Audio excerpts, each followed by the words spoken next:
Mga kaibigan at kapanalig sa Kasaysayan Vibe, isang malugod na pagbati sa inyong lahat. Tuwing pinag-uusapan natin ang ikalawang digmaang pandaigdig o World War II, ang kadalasang pumapasok sa ating isipan ay ang mga naglalakihang tangke ng digmaan tulad ng M4 Sherman, ang mga nagkumpulang eroplanong B-110 Flying Fortress na nagpapadilim sa kalangitan, ang mga naglalakihang aircraft carrier sa gitna ng karagatang Pasipiko o ang mga madugong labanan sa mga dalampasigan ng Normandy at Iwo Jima. Naiisip natin ang mga hukbong nagmamartsa sa kalagitnaan ng usok at apoy sa buong Europa at Asia. Subalit sa likod ng lahat ng mga nakakabinging pagsabog at mga taktikal na maniobra, mayroong isang napakasimple ngunit napakalalim na katanungan na bihirang pagtuunan ng pansin ng nakararami. Isang katanungan na tila napakapangkaraniwan, ngunit sa katunayan ay nagtataglay ng susi upang maunawaan ang tunay na lihim ng kapangyarihan ng Estados Unidos. Ano ba talaga ang kinakain ng mga sundalong Amerikano noong panahong iyon upang magkaroon sila ng lakas na makipaglaban sa loob ng maraming taon, tumawid sa mga mapanganib na karagatan, at makipagbakbakan mula sa mga maiinit na disyerto ng Hilagang Aprika sa mga masukal na kagubatan ng Pasipiko hanggang sa napakalamig at nagyayelong taglamig ng Europa? Ang sagot sa katanungang ito ay hindi lamang tungkol sa pagkain, kundi tungkol sa isang napakalaking makinarya ng bansa. Upang lubos nating maunawaan ang bigat ng paksang ito, subukan nating ilarawan sa ating isipan ang isang napakalamig na hapon sa unahang linya ng labanan o frontline sa Europa. Ang putik ay makapal na nakadikit sa mga bota ng mga sundalo, ang mga artilerya ay kasalukuyang nakatigil sa pagpapaputok at ang usok ng pulbura ay nananatiling nakabitin sa hangin sa itaas ng mga nawasak na nayon. Sa gitna ng ganitong senaryo, may isang sundalong Amerikano na nakasandal sa isang kahoy na kahon ng mga bala. Dahan-dahang binubuksan ang kanyang rasyon na nakapaloob sa isang maliit na lata. Kung titingnan ang nilalaman nito, walang anumang marangya o espesyal, mayroong dilatang karne na siksik at mamantika, mga tuyo at matitigas na biskwit na tila walang lasa, kape na madaling matunaw sa tubig, ilang maliliit na bloke ng asukal, chewing gum, at isang bloke ng tsokolate na napakatigas na kinakailangan pang pag-isipan ng mabuti bago kagatin upang hindi masira ang ngipin. Ngunit para sa sundalong iyon na pagod, giniginaw at nangungulila sa kanyang pamilya, ang pagkain iyon ay hindi lamang basta pantawid gutom. Ito ay isang malinaw na mensahe at pisikal na patunay na sa likod ng kanyang kinaroroonan may isang buong bansa na patuloy na gumagalaw at nagtatrabaho para sa kanya. Mula sa mga malalawak na sakahan sa Midwest, sa mga maingay na pabrika ng delata, sa mga riles ng tren, hanggang sa mga daungan at mga barkong tumatawid sa malawak na karagatang Atlantiko, lahat ng ito ay nakakonekta sa malit na latang hawak niya. Sa larangan ng modernong pakikidigma, ang mga baril, bala at mga tangke ay bumubuo lamang sa kalahati ng kabuuang kwento ng tagumpay. Ang natitirang kalahati at marahil ang mas mahalagang bahagi na nagdedetermina ng pangmatagalang panalo ay ang tinatawag nating lohistika o logistics. Ang isang sundalo ay maaaring maging pinakamatapang at pinakamagaling na mandirigma sa kanyang unit, ngunit kung siya ay nakakaranas ng matinding gutom, nanginginig sa lamig, labis na pagod ang katawan, at nawawalan ng pag-asa at moral, ang kanyang katapangan ay hindi magtatagal. Ang ikalawang digmaang pandaigdig ay hindi lamang isang labanan ng mga ideolohiya. Ito ay isang higanting sagupaan kung saan milyon-milyong tao ang itinapon sa mga napakalawak na larangan ng digmaan sa iba't ibang panig ng mundo. Dahil dito, ang pinakamahalagang katanungan na nagdidikta ng buhay at kamatayan ay hindi lamang nakatuon sa kung sino ang may pinakamagaling na asintada o pinakamalakas na armas. Ang tunay na tanong ay kung aling bansa ang may kakayahang pakainin at suportahan ang kanilang mga hukbo ng mas maayos, sa mas mahabang panahon at sa mas malalayong distansya mula sa kanilang sariling teritoryo. Ang lohistika ang nagsisilbing gulugod ng anumang operasyong militar at kung walang sapat na supply ng pagkain, ang anumang napakagandang plano ng isang general ay guguho bago pa man ito tuluyang maipatupad sa larangan. At dito pumapasok ang napakalaking bentahe ng Estados Unidos nang sumali ito sa digmaan. Pumasok ang Amerika sa pandaigdigang tunggaliang ito, taglay ang isang nakakatakot na kakayahan na walang ibang bansa ang makapantay noong panahong iyon. Ang kakayahang gawing isang ganap na produktong industrial ang bawat individual na pagkain ng kanilang mga sundalo. Bago pa man sumiklab ang digmaan, ang Amerika ay isa ng higante sa larangan ng mass production at industrialisasyon. Ginamit nila ang kaalamang ito hindi lamang sa paggawa ng mga sasakyan at armas, kundi maging sa pagpoproseso at pag-iimbak ng pagkain Ang kakayahang kumuha ng hilaw na karne, gulay at trigo at iproseso ang mga ito sa loob ng mga pabrika upang maging mga produktong delata na maaaring tumagal ng ilang taon nang hindi nasisira ay isang revolusyonaryong hakbang sa lohistikang militar. Ang buong sistema ng agrikultura ng Amerika ay pinakilos upang suportahan ang pangangailangan ng militar. Ang mga siyentipiko sa nutrisyon ay nakipagtulungan sa mga inhinyero ng militar upang pag-aralan kung paano mapagkakasya ang pinakamataas na dami ng kalorya at bitamina sa pinakamaliit at pinakamagaang na lalagyan. Ang resulta ay isang sistemang pang-industriya na kayang maglabas ng milyon-milyong rasyon araw-araw na handang ipadala sa anumang bahagi ng mundo. Ito ay hindi lamang simpleng pagluluto. Ito ay agham, inhenyeriya at pamamahala na pinagsama-sama upang lumikha ng isang hindi magagaping makinarya ng supply. Siyempre, hindi naman palaging dilata ang kinakain ng mga sundalo. Kapag sila ay nasa mga ligtas na base militar, nasa mga kampo sa likuran ng linya ng labanan, o habang nagsasanay pa lamang, ang mga sundalong Amerikano ay karaniwang nakakatikim ng maiinit na pagkain na inihahanda mula sa mga field kitchens o mga kusinang militar. Ang mga pagkain ito ay mas malapit sa kanilang kinakain sa bahay. Mayroong sariwang karne o maayos na inihandang nilaga, patatas na minasa o pinakuluan, iba't ibang uri ng gulay, sariwang tinapay, at laging may nakahandang mainit na kape. Ang mga ganitong uri ng pagkain ay napakahalaga hindi lamang para sa nutrisyon kundi pati na rin sa pagpapanatili ng moral ng hukbo. Sa pamamagitan ng paggupo at pagkain ng mainit na hapunan, nararamdaman ng mga sundalo na mayroon pa ring natitirang bahagi ng normalidad sa kanilang buhay sa gitna ng isang mundong tila unti-unting nababaliw dahil sa digmaan.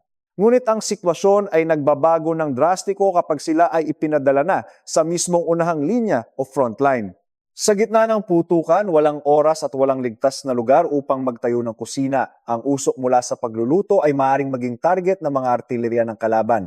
Sa makatuwid, ang pagkain sa frontline ay nangangailangan ng isang ganap na magkaibang diskarte. Ang pagkain ay kailangan maging siksik, magaan dalhin sa backpack, hindi madaling masira kahit na mabilad sa araw o mabasa sa ulan, madaling buksan, madaling kainin kahit walang kutsara, at higit sa lahat, dapat ito magbigay ng sapat na enerhiya para sa matinding pisikal na aktibidad. Dahil sa mga mahigpit na pangangailangan ito sa larangan ng digmaan, ang militar ng Estados Unidos ay bumuo at nagdisenyo ng iba't ibang uri ng mga rasyon upang matugunan ang mga espesipikong sitwasyon ng mga sundalo. Ang pinakakilala at pinakakaraniwang uri ay ang tinatawag na sea ration. Ang sea ration ay karaniwang binubuo ng 6 na maliliit na lata na sapat para sa isang buong araw ng isang sundalo. 3 sa mga latang ito ay naglalaman ng pangunahing ulam na kadalasang kombinasyon ng karne at beans, meat at vegetable stew o meat hash. Ang natitirang 3 lata naman na tinatawag na B-units ay naglalaman ng mga matitigas na biskwit, kape na madaling matunaw, asukal, candy at minsan ay may kasamang sigarilyo at posporo. Ang disenyong ito ay napaka-praktikal dahil ang mga lata ay matibay, hindi pinapasok ng tubig at madaling i-stack o pagpatong-patungin sa mga kahon para sa transportasyon. Gayunpaman, bagaman ito ay masustansya at praktikal, ang sea ration ay medyo mabigat kung dadalhin ng isang sundalo habang siya ay nagmamartsa ng malayo o sumasabak sa isang mabilisang operasyon. Dito pumasok ang pangangailangan para sa mas magaan at mas siksik na alternatibo na nagudyok sa mga eksperto sa militar na mag-isip ng iba pang mga formulasyon ng pagkain na mas babagay sa mga espesyal na unit tulad ng mga paratroopers o mga sundalong bumababa mula sa eroplano gamit ang parachute, gayon din ang mga unit ng impanterya na kailangang gumalaw ng mabilis. Para sa mga unit na nangangailangan ng matinding bilis at kadaliang kumilos, tulad ng mga nabanggit na paratroopers, mga scout o tagamanman at mga mobile infantry units, ipinakilala ng militar ang K-ration. Ang K-ration ay isang obra maestra ng packaging at nutrisyon noong panahong iyon. Ito ay mas magaan, mas siksik, at maingat na hinati sa 3 magkakahiwalay na pakete. Isa para sa almusal, isa para sa tanghalian, at isa para sa hapunan sa aper. Ang bawat pakete ay nakabalot sa isang matibay na karton na binalutan pa ng wax upang hindi mapasok ng tubig o kahalumigmigan na napakahalaga lalo na sa mga basang kapaligiran tulad ng mga kagubatan sa Pasipiko. Ang laman ng K-ration ay iba-iba bawat meal. Maring may delatang ham at itlog para sa umaga, cheese extract para sa tanghalian, at corned beef para sa gabi, kasama ang mga biskwit, bouillon powder, tsokolate, at sigarilyo. Ngunit ang pinakamahalagang aspeto ng K-ration ay hindi lamang ang nutrisyon nito, kundi ang psikolohikal na epekto ng pagkakahati-hati nito sa tatlong magkakaibang oras ng pagkain. Sa pamamagitan ng pagbibigay sa sundalo ng partikular na pakete para sa umaga, tanghali at gabi, tinutulungan ito ang sundalo na mapanatili ang pakiramdam ng istruktura at oras sa kanyang araw.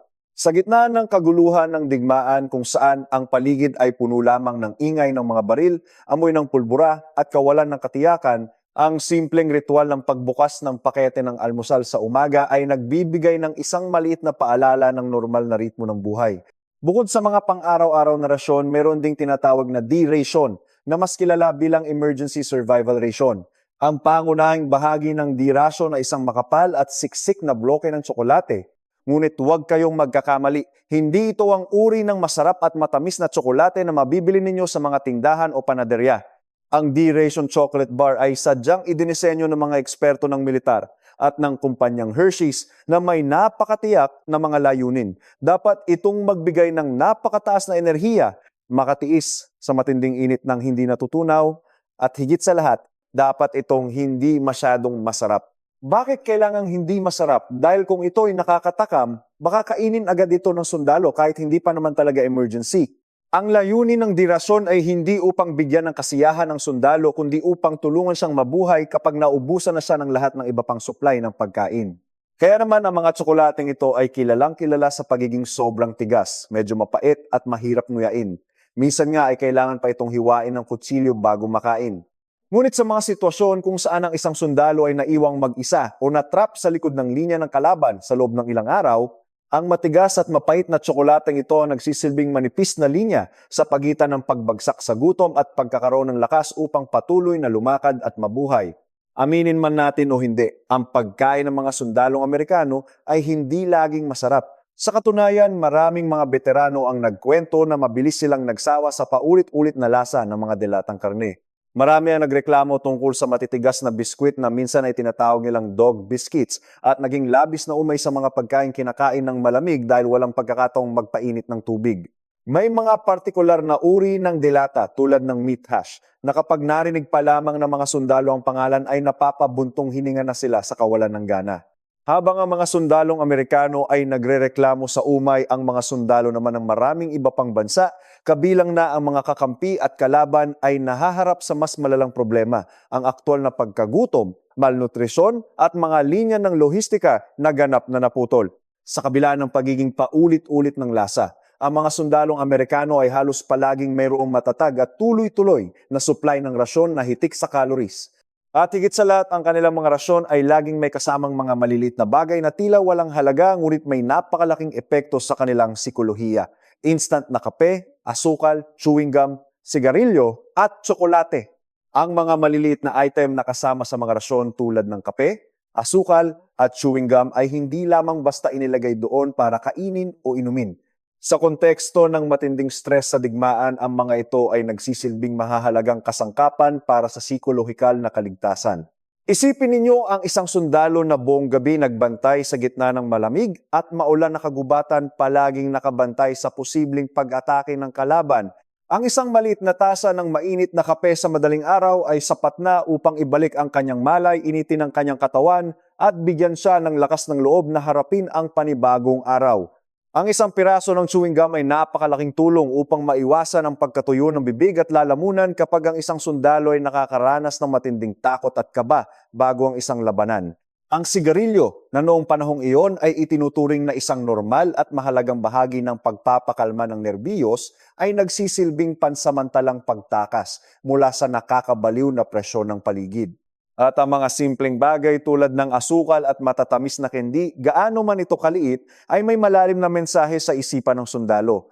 Pinapaalala nito sa kanila na sa kabila ng lahat ng pagpatay, pagkasira at kaguluhan na kanilang nakikita sa paligid, ang mundong kanilang iniwanan ang mundo ng mga normal na bagay, ng tamis, ng kapayapaan ay patuloy pa ring umiiral.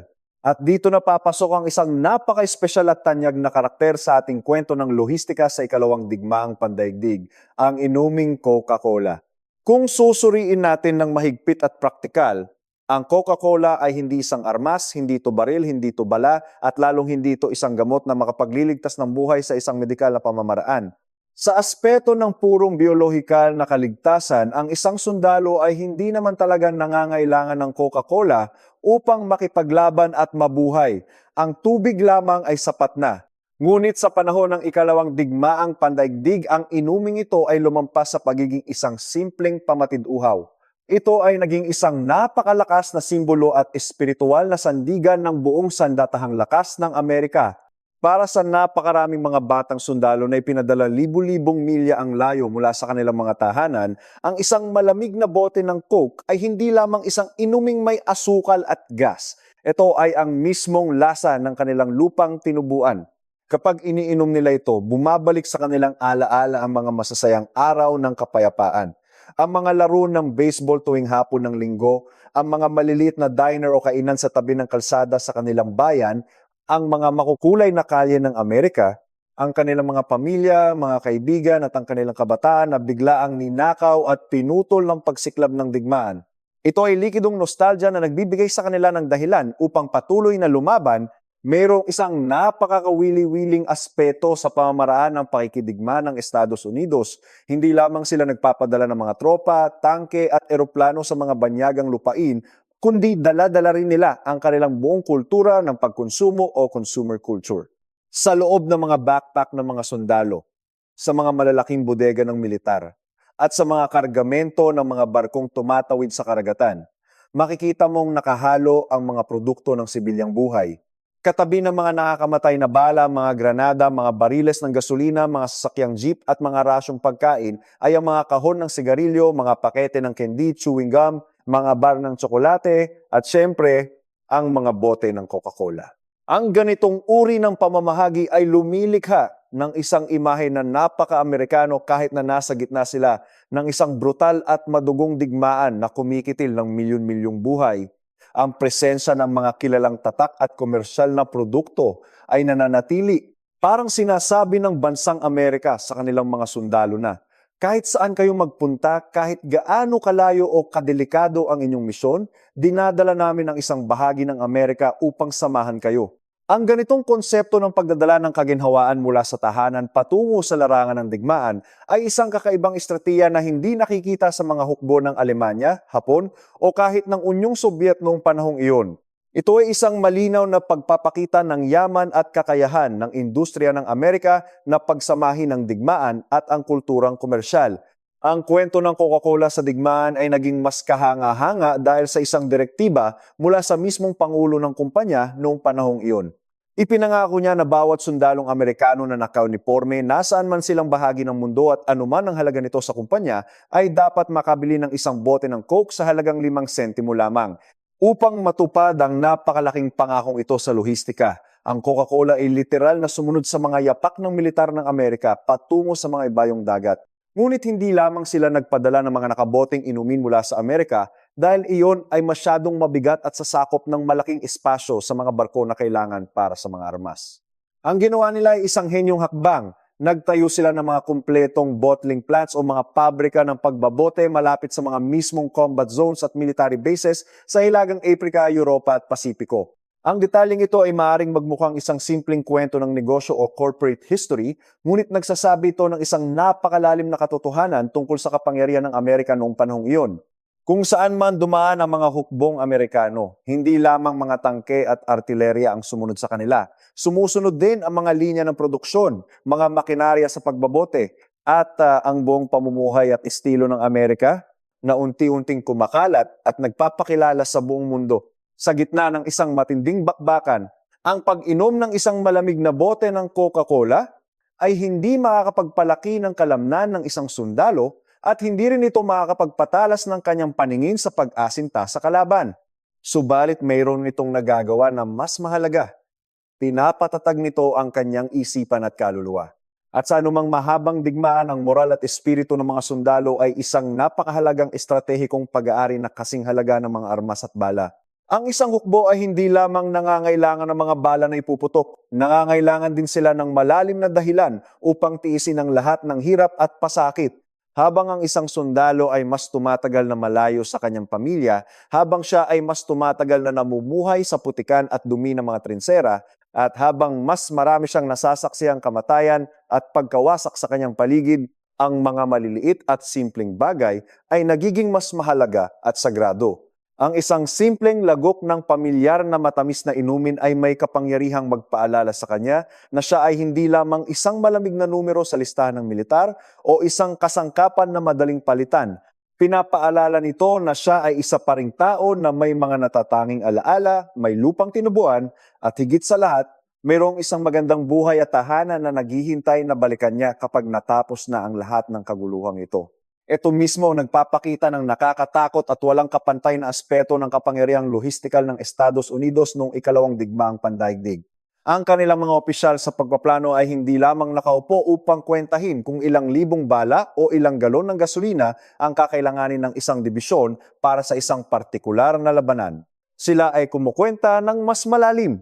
Kinukwenta nila kung ilang libong kalorya ang eksaktong kailangan ng isang sundalo araw-araw upang hindi manghina. Kinukwenta nila kung ilang toneladang kape, ilang sako ng asukal at ilang pakete ng tsokolate ang dapat ipadala upang matiyak na ang mental na kalusugan at moral ng mga tropa ay hindi babagsak. Hindi lamang nila ipinadala ang kanilang mga kabataang lalaki upang makipaglaban sa madugong mga labanan sa Europa o sa mga tropikal na isla ng Pasipiko. Dinala nila ang isang buong higanting sistema ng industriya sa likuran ng bawat sundalo. Ang bawat hakbang ng sundalong Amerikano paabante ay sinusuportahan ng isang hindi nakikitang tulay ng mga barko, tren at truck na walang tigil sa pagdadala ng mga supply mula sa mga pabrika sa Amerika patungo sa mga front lines. Ang kakayahang ito na magpanatili ng isang tuloy-tuloy na daloy ng supply sa kabila ng mga karagatan at mga kontinente, ang tunay na lihim na sandata na unti-unting dumurog sa kakayahan ng kanilang mga kalaban na ipagpatuloy ang digmaan. Upang mas makita natin ang kalakhan ng tagumpay ng sistemang ito, subukan nating gumawa ng isang paghahambing sa mga puwersa ng Axis. Sa mga huling taon ng digmaan, ang makapangyarihang hukbo ng Alemanya ay unti-unting nakaranas ng pagkalumpo, hindi dahil nawalan sila ng magagaling na general o matatapang na sundalo, kundi dahil sila ay nauubusan na ng gasolina para sa kanilang mga tangke, nauubusan ng sapat na rasyon ng pagkain, at nawawalan ng mga sasakyan para sa transportasyon. Ang isang makineryang militar na minsan ay naghasik ng takot sa buong Europa ay nagsimulang mabulunan at huminto dahil sa pagkasira ng kanilang sariling lohistika.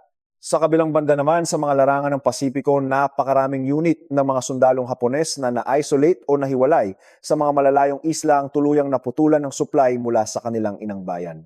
Dahil dito, sila ay naiwang nagdurusa sa matinding pagkagutom, malnutrisyon, mga tropikal na sakit at kawalan ng pag-asa.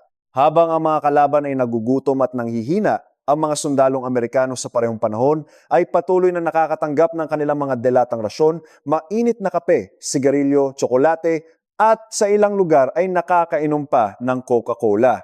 Ang napakalaking pagkakaibang ito sa kondisyon ng pamumuhay sa larangan ay hindi lamang pagkakaiba sa kung ano ang ulam sa araw na iyon. Ito ay ang malinaw na pagkakaiba sa pagitan ng isang hukbo na pinapakain at inaalagaan ng isang malusog na industriya at mga hukbo na unti-unting kinakain at inuubos mula sa loob ng mismong digmaang kanilang sinimulan.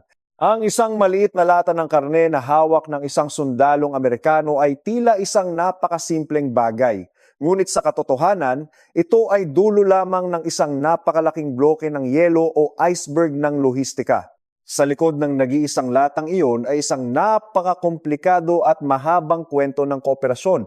Nagsisimula ito sa mga malalawak na ranso na nag-aalaga ng mga baka sa Texas o mga bukid ng trigo sa Kansas. Susunod ang mga naglalakihang pabrika ng pagpoproseso ng pagkain sa Chicago at ang mga pabrika na gumagawa ng mga bakal na lalagyan. Pagkatapos ay dadaan ito sa mga komplikadong network ng riles ng tren na nagdadala ng mga produkto patungo sa mga abalang daungan sa silangang baybayin. Mula roon, isasakay ang mga ito sa mga barkong kargamento na kilala bilang Liberty Ships na buong tapang natatawid sa mapanganib na karagatang Atlantiko na puno ng mga submarino ng kalaban. Pagdating sa Europa, ibababa ito sa mga higanteng bodega ng supply bago isakay sa mga convoy ng mga truck na tinatawag na Red Bull Express patungo sa mga unahang linya, hanggang sa wakas ay makarating ito sa magaspang na kamay ng isang sundalo sa loob ng madilim na trinsera na magbubukas nito. Ang bawat kagat ng pagkain na iyon ay kumakatawan sa isang tagumpay ng buong supply chain. Ang bawat individual na rasyon ay resulta ng isang maliit ngunit perpektong naisagawang kampanya ng lohistika na pinaghirapan ng libu-libong sibilyan at militar. Kaya naman kapag tinatanong natin ang simpleng tanong na ano ba ang kinakain ng mga sundalong Amerikano noong ikalawang digmaang pandaigdig, ang ibibigay nating sagot ay hindi dapat nagtatapos sa simpleng paglilista ng mga pagkain tulad ng belatang karne, matitigas na biskwit, tsokolate at kape. Ang mas malalim at mas tumpak na kasagutan ay ito.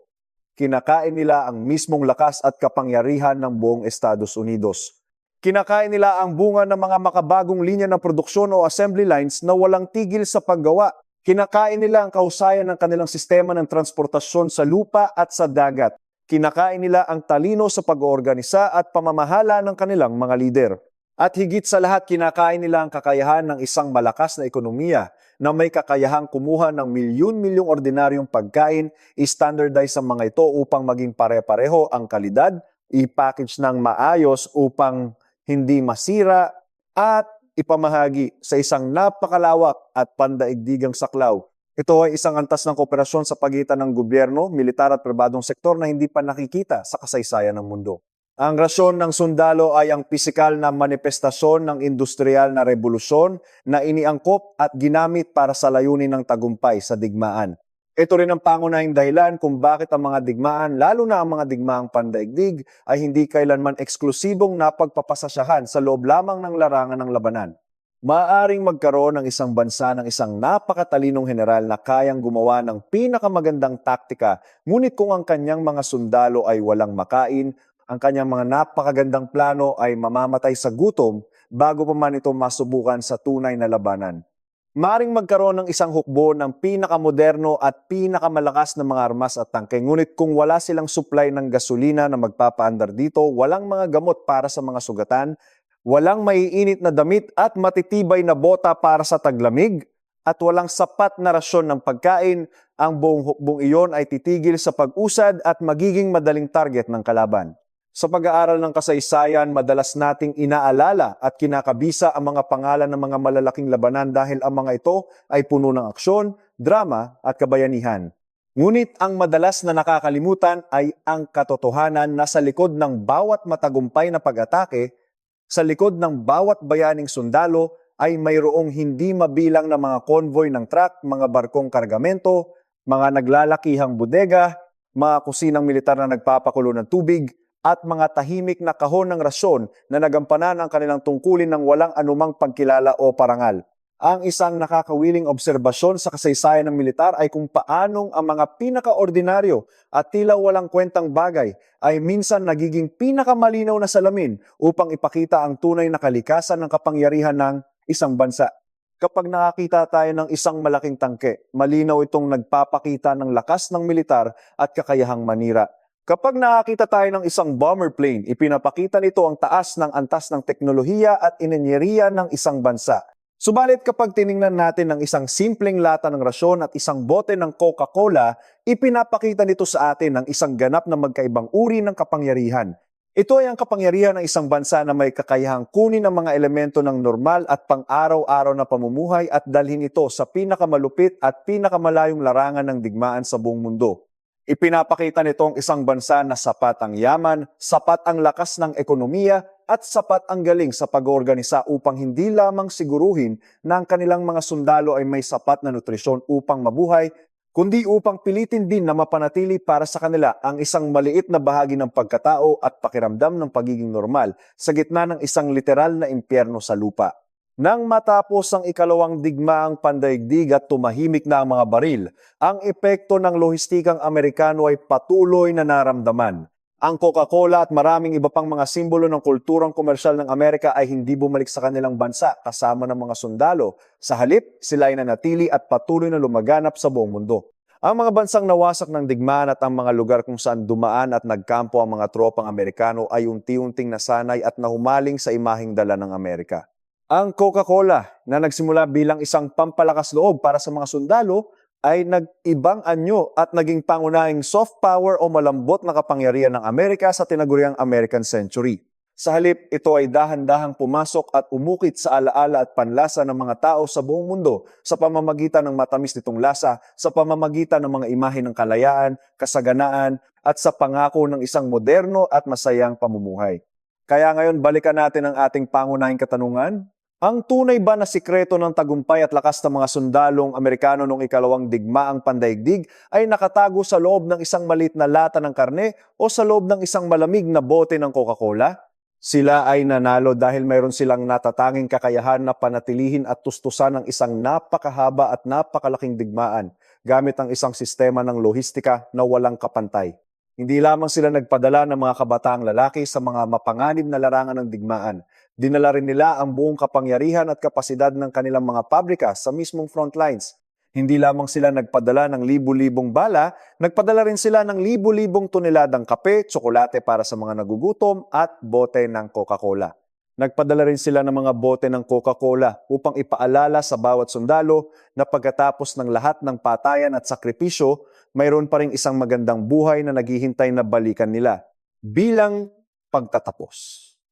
Isang pagod na sundalong Amerikano nakaupo ng tahimik sa gitna ng mga guho at alikabok pagkatapos ng isang mahaba at madugong labanan. Dahan-dahan niyang binubuksan ang kanyang maliit na lata ng rasyon, umiinom ng isang malamig na lagok ng Coke at tahimik na nakatingin sa malayo, nag-iisip tungkol sa kanyang kinabukasan. Ang ikalawang digmaang pandaigdig ay hindi lamang isang epikong kwento na gawa purong bakal, apoy at dumanak na dugo. Ito rin ay isang tahimik, ngunit napakahalagang digmaan na ipinaglaban gamit ang mga tuyong biskwit at delatang karne. Ang isang bansa na may kakayahang magpadala ng Coca-Cola sa pinakamalupit na larangan ng digmaan ay isang bansa na bihasa sa paggawa ng lohistika, industriya, at mismong normal na pamumuhay bilang kanilang pinakamalakas na armas. Mga kapanalig sa kasaysayan, sana ay nabigyan namin kayo ng bagong pananaw at mas malalim na pag-unawa tungkol sa isang aspeto ng ikalawang digmaang pandaigdig na madalas nating hindi napapansin. Nais naming malaman mula sa inyo anong partikular na paksa tungkol sa ikalawang digmaang pandaigdig ang gusto ninyong talakayin natin sa susunod. Muli, mula rito sa Kasaysayan Vibe, maraming salamat sa inyong walang sawang pagsuporta, paglalaan ng oras at pakikinig. Noong dekada 40, ang larangan ng nutrisyon ay nagsisimula pa lamang makilala bilang isang seryosong agham militar sa mga laboratorio. Sinubukan nilang i-fortify o lagyan ng karagdagang bitamina ang mga biskwit at inumin, gaya ng lemon powder na naglalaman ng vitamin C. Ang siyentipikong diskarte na ito ay upang matiyak na ang katawan ng bawat sundalo ay gumagana sa pinakamataas nitong kapasidad kahit na nasa ilalim ng matinding pisikal na stress. Isa pa sa mga pinakamalaking hamon na hinarap ng mga ininyero ng lohistika ay ang packaging o ang pamamaraan ng pagbabalot. Paano mo ipapadala ang pagkain sa isang napakainit at mahalumigmig na kagubatan sa Pilipinas o New Guinea nang hindi ito inaamag o sa napakalamig na kabundukan sa Europa nang hindi ito nagyayelo at sumasabog? Ang sagot ay matatagpuan sa mga inobasyon sa paggamit ng lata at mga espesyal na uri ng karton. Ang mga lata na ginamit sa sea rations ay pinahiran ng mga espesyal na enamel sa loob upang maiwasan ang reaksyon ng metal sa asido ng pagkain at pininturahan ng olive drab sa labas upang hindi kuminang at maaakit ng atensyon ng mga sniper ng kalaban. Ang mga karton naman para sa K-rations ay ginamitan ng mga bagong uri ng wax at cellophane na nagbigay ng proteksyon laban sa tubig at pati na rin sa mga gas na nakakalason. Ang mga teknolohiyang ito sa packaging na naimbento dahil sa pangangailangan ng digmaan ay siya ring naging pundasyon ng modernong industriya ng food packaging na ginagamit natin sa ating pang-araw-araw na buhay hanggang sa kasalukuyan. May isa ring hindi inaasahang epekto ang pagdagsa ng napakaraming supply ng Amerika sa Europa at Asia, ang pag-usbong ng black market o palengke ng kalakalan sa ilalim ng lupa. Dahil ang mga rasyon ng Amerika, lalo na ang mga sigarilyo, tsokolate at kape, ay may napakataas na kalidad at labis na ninanais ng mga sibilyang nagugutom at nawalan ng kabuhayan dahil sa digmaan, ang mga produktong ito ay naging de facto na pera o currency. Sa mga wasak na lungsod tulad ng Paris, Rome at Berlin matapos ang digmaan, maaari kang makipagpalitan ng isang karton ng sigarilyong Amerikano o ilang pakete ng tsokolate para sa mga mamahaling relo, alahas o kahit mga serbisyo. Ang mga produktong ito na orihinal na idinisenyo upang pakainin ng mga sundalo ay naging simbolo ng yaman at naging instrumento ng kaligtasan para sa maraming sibilyan. Ipinapakita nito kung paano ang kapangyarihang pang-ekonomiya ng isang bansa ay maaaring tumagos sa mga lokal na ekonomiya ng ibang bansa sa pamamagitan lamang ng kanilang mga pang-araw-araw na produkto. Pag-usapan naman natin ang chewing gum. Bakit ba napakahalaga ng chewing gum sa mga sundalong Amerikano? Noong WWIE, ang kumpanyang Wrigley's ay naglaan ng kanilang buong produksyon ng ilang partikular na brand ng gum eksklusibo para sa militar. Ang pagnguya ng gum ay hindi lamang isang simpleng libangan. Napatunayan ng mga pag-aaral militar na ang pagnguya ay nakakatulong na bawasan ang tensyon at stress, nakakapagpataas ng konsentrasyon, at nakakapagpalinis ng mga ngipin sa mga pagkakataong walang toothbrush o malinis na tubig na magagamit. Bukod pa rito, ang chewing gum ay madalas na ginagamit ng mga sundalong Amerikano bilang isang kasangkapan para sa diplomasya. Kapag sila ay pumapasok sa mga bagong layang nayon o liberated villages, ang pamimigay ng chewing gum sa mga batang lokal ay isang mabilis na paraan upang makuha ang tiwala at simpatiya ng mga mamamayan. Ang imahe ng isang nakangiting sundalong Amerikano na namimigay ng gum sa mga bata ay naging isa sa mga pinaka-iconic na larawan ng paglaya sa Europa at Asya. Hindi natin maaaring pag-usapan ang pagkain at inumin nang hindi binabanggit ang isa sa mga pinakamahalaga ngunit pinakamahirap na pangangailangan sa larangan ng digmaan, ang malinis na tubig. Sa mga lugar tulad ng mga kagubatan sa Pasipiko o mga disyerto sa Hilagang Aprika, ang paghahanap ng ligtas na inuming tubig ay halos imposible. Maraming tubig ang kontaminado ng mga bakterya na nagdudulot ng dysentery at iba pang nakamamatay na sakit. Upang malutas ito, ang bawat sundalo ay binibigyan ng mga water purification tablets o mga tableta na naglilinis ng tubig na naglalaman ng halazon o iodine. Kapag inihulog ang tabletang ito sa kantin o lalagyan ng tubig, papatayin nito ang mga mikrobyo, ngunit mag-iiwan ito ng matapang at hindi masarap na lasa ng kemikal. Dito pumapasok ang kahalagahan ng lemon powder o kape na kasama sa kanilang mga rasyon. Ang mga powder na ito ay ginagamit hindi lamang para sa nutrisyon, kundi upang itago ang masamang lasa ng pinadalisay na tubig upang maging mas katanggap-tanggap itong inumin ng mga uhaw na sundalo. Bukod sa mga individual na rasyon na tinalakay natin, bumuo rin ang militar ng Amerika ng mga group rations at ang pinakatanyag dito ay ang 10-in-1 ration. Ang rasyong ito ay nakabalot sa isang malaking kahon at idinisenyo upang magbigay ng sapat na pagkain para sa 10 sundalo sa loob ng isang araw o para sa 5 sundalo sa loob ng 2 araw. Ito ay karaniwang ginagamit ng mga tank crews, artillery squads o mga maliliit na unit na nag-ooperate ng magkakasama ngunit malayo sa mga field kitchens. Ang 10-in-1 ay nag-aalok ng mas maraming variety o pagpipilian kaysa sa C-ration o K-ration. Naglalaman ito ng mga dilatang bacon, roast beef, baked beans, evaporated milk, mantikilya at maging mga dilatang prutas at puding. Dahil sa dami at kalidad ng pagkain dito, ang 10-is-1 ay itinuturing na isang luho sa frontline. Ang ganitong uri ng pamamahagi ay nagpapakita ng kakayahang umangkop ng sistemang lohistikal ng Amerika na hindi lamang nila kayang pakainin ng isang individual na sundalo, kundi pati na rin ang mga maliliit na grupo na may mas komplikadong pangangailangan sa pagkain at nutrisyon habang sila ay nasa misyon. Kahit na ang mga rasyon ay idinisenyo upang kainin ng malamig kung kinakailangan, ang mga sundalo ay natural na naghahanap ng paraan upang mapainit ang kanilang pagkain dahil mas masarap ito at mas nakakabuti sa pakiramdam kapag mainit. Ang pagkamalikhain ng mga sundalong Amerikano sa pag-iinit ng kanilang mga delata sa gitna ng labanan ay kahanga-hanga. Ginamit nila ang anumang materyales na makikita nila.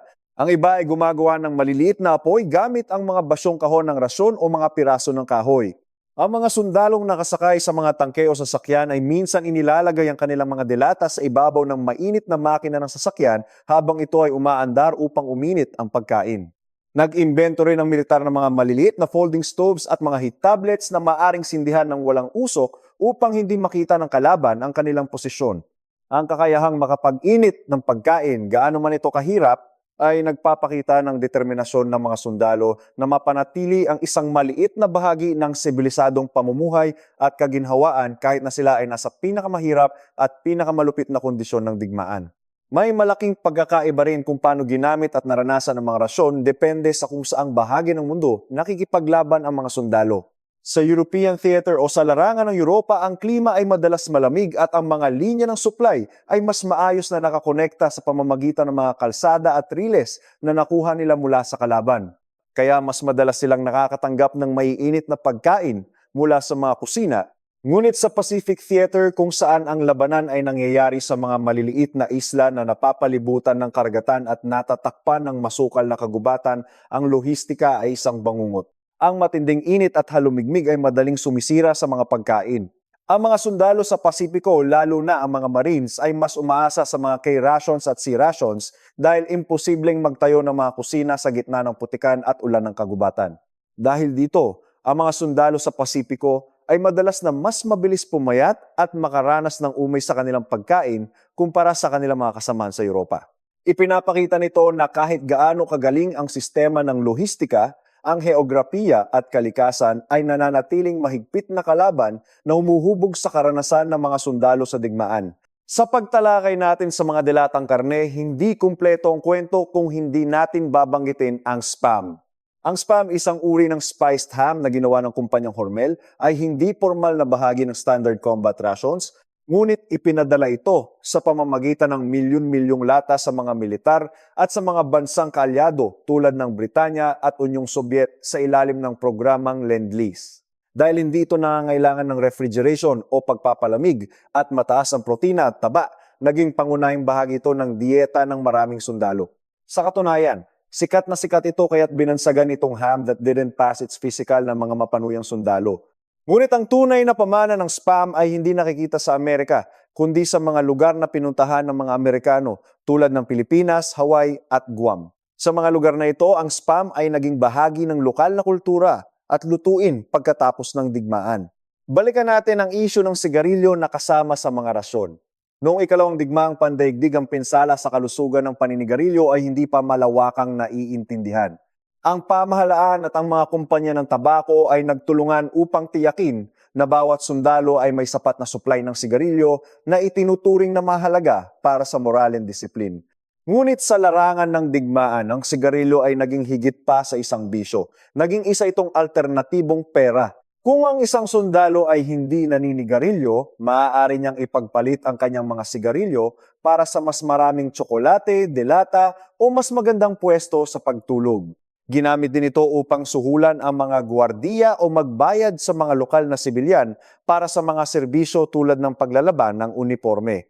Ito ay nagpapakita ng isang pang-ekonomiyang penomena kung saan ang mga tao kapag inalis sa normal na lipunan ay mabilis nalilikha ng kanilang sariling sistema ng kalakalan gamit ang anumang limitadong mapagkukunan na ibinibigay sa kanila ng militar. Upang makarating ang mga rasyong ito sa mga sundalo, kinailangan ng isang mahusay na sistema ng transportasyon at dito nakilala ang Red Ball Express matapos ang D-Day sa Europa. Ang Red Ball Express ay isang higanting convoy system ng mga truck na walang tigil sa pagbiyahe araw at gabi upang magdala ng mga supply mula sa mga daungan ng Normandy patungo sa mga umaabanteng hukbo. Ang karamihan sa mga nagmaneho ng mga truck na ito ay mga sundalong African-American na nagpakita ng hindi matatawarang dedikasyon at tapang sa kabila ng panganib ng mga landmines, pag-atake ng eroplano ng kalaban at matinding pagkapagod. Sila mga unsung heroes o hindi nakikilalang bayani ng lohistika. Kung wala ang kanilang walang tigil na pagmamaneho, hindi makakarating ang mga rasyon, kape at bala sa mga nakikipaglabang unit.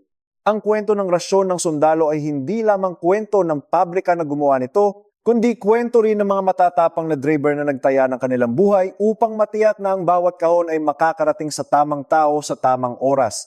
Ang militar ng Amerika ay hindi rin naging kampante. Sa buong panahon ng digmaan, patuloy silang nangongolekta ng feedback mula sa mga sundalo sa frontline upang mapabuti ang mga rasyon.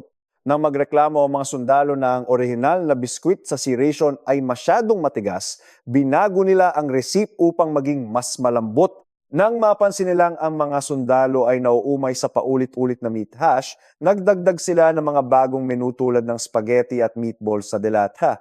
Ang kakayahang ito na makinig sa mga hinaing ng mga sundalo at mabilis na ayusin ang linya ng produksyon sa Amerika upang magpadala ng mas magandang produkto ay nagpapakita ng kakayahang umangkop ng kanilang sistema. Sa huli, ang lahat ng pag-uusap na ito tungkol sa lohistika, pabrika, kalorya at mga delata ay bumabalik sa isang napakapangunahing elemento, ang pagiging tao ng mga sundalo.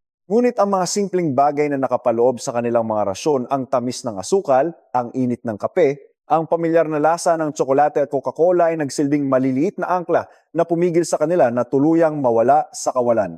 Ipinapaalala nito sa kanila araw-araw na ang sibilisasyon ay hindi pa tuluyang naglalaho at mayroon pa ring mga taong nagmamalasakit sa kanilang kapakanan na gumagawa ng mga dilatang iyon libu-libong milya ang layo. Ang pagkain ay naging tulay na nag-uugnay sa madugong larangan ng digmaan pabalik sa kapayapaan ng kanilang mga tahanan.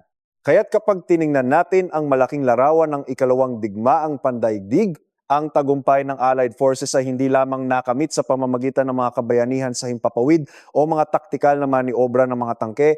Ito ay nakamit sa mga tahimik na linya ng produksyon sa Detroit, sa mga bukid ng Iowa at sa walang hanggang daloy ng mga barkong kargamento. Ang lakas ng Estados Unidos ay hindi lamang nakasalalay sa kanilang kakayahang manira, kundi sa kanilang walang katulad na kakayahang lumikha, mag-imbak at magpadala ng buhay sa anyo ng pagkain patungo sa mga lugar kung saan nagahari ang kamatayan. Ang bawat latang nabuksan sa trinsera ay isang maliit na tagumpay ng sistemang iyon. At ang bawat bote ng Coca-Cola na nainom sa ilalim ng mga gumuguhong gusali ay isang patunay na ang industriya at kultura ay maaaring maging kasing lakas ng anumang sandata. Sa pagtatapos ng ating kwento, naway tuwing kayo ay makakita ng isang simpleng delata sa inyong kusina o iinom ng isang malamig na soft drink, maalala ninyo ang napakalaking papel na ginampanan ng mga simpleng bagay na ito sa paghubog ng kasaysayan ng mundo. Sila ay naging mga tahimik na saksi sa pinakamalaking sigalot na naranasan ng sangkatauhan. Ipinapaalala nila sa atin na sa likod ng mga magarbong kwento ng digmaan at politika, ang tagumpay ay madalas na nakasalalay sa mga pinakapangunahing pangangailangan ng tao. Ito ang pamana ng lohistika ng WWIE, isang patunay na ang tunay na kapangyarihan ay nasusukat sa kakayahang suportahan at buhayin ng mga tao kahit na nasa gitna sila ng matinding kadiliman. At iyan ang nagtatapos sa ating mahaba at malalim na paglalakbay sa mundo ng lohistika at rasyon ng mga sundalo noong ikalawang digmaang pandaigdig. Mula sa mga tahimik na pabrika sa Amerika hanggang sa mga madugong trinsera sa Europa at Pasipiko, nakita natin kung paano naging sandata ang pagkain at kultura. Muli ako ang inyong gabay sa kasaysayan mula sa Kasaysayan Vibe. Nagpapasalamat sa inyong paglalaan ng oras at pakikinig hanggang sa dulo. Kung nagustuhan ninyo ang episode na ito, huwag kalimutang ibahagi ito sa inyong mga kaibigan na mahilig din sa kasaysayan. Mag-subscribe, mag-like at mag-iwan ng komento tungkol sa inyong mga natutunan o mga nais pang malaman. Patuloy naming sasaliksikin ang mga nakatagong kwento at lihim ng nakaraan upang dalhin sa inyo ang mga pinakamakabulukang aral ng kasaysayan.